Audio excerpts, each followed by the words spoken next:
Okay, plain and simple. I know a lot of people, uh, I just know there's a lot of stuff going on out there, and a lot of people they know I got a lot of information, but they're just not sure because of different things that they're in disagreements of.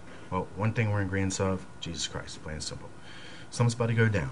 I got the information. I can tell you the intricacies of the complexities in a simplified way. It's already all there. It's already laid out on the table. The only problem is I don't got enough people sitting at it. Now, what I want is I'm calling for the pride to drop, calling for the separation to drop.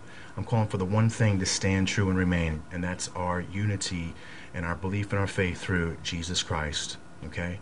Jesus Christ, if you want him to be called Yeshua, if you want him to be called Messiah, if you want him to be called whatever you want, we know we're all talking about that same one, that who has come to set the captives free, and that is the living Son of God, who was put on that cross and who was destroyed by the religious authorities of the day because they rejected his message and they conspired to bring him there.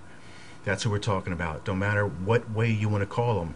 I call him Jesus for one simple reason, because it is the most recognized name in the entire world to identify his work, his life, and his mission. Exactly. So there are people that do not know what Yeshua and all of these other phraseologies that you want to throw out. But when I say Jesus, the world over knows exactly who I'm talking about. So the lips of the letter are confused, but the heart is not. And who does the heart find its faith in? And where does the Father find your truth? He knows your heart. Okay, not the letter. The letter is a cultural interpretation of an original identity. And then that identity is seen throughout many cultures and then reinterpreted in different names. It doesn't matter.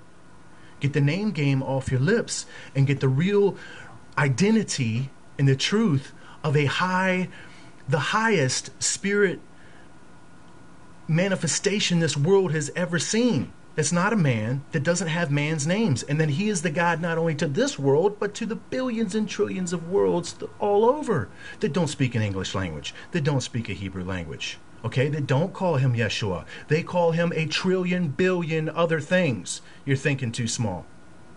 You're thinking too small. Get your head out the name game.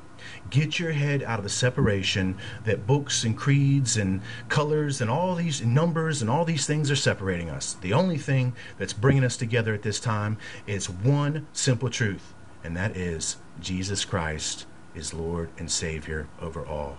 Plain and simple. He is the way, and it is a narrow path. Many people fall by the way because of their foolish pride, because of their bound up in some sort of crystallized traditional view that if you begin to shatter it, they begin to shatter themselves. And you see it. You see the distortion in the words. You see the manifestation of the fire, the smoke, and the brimstone that's coming out of them.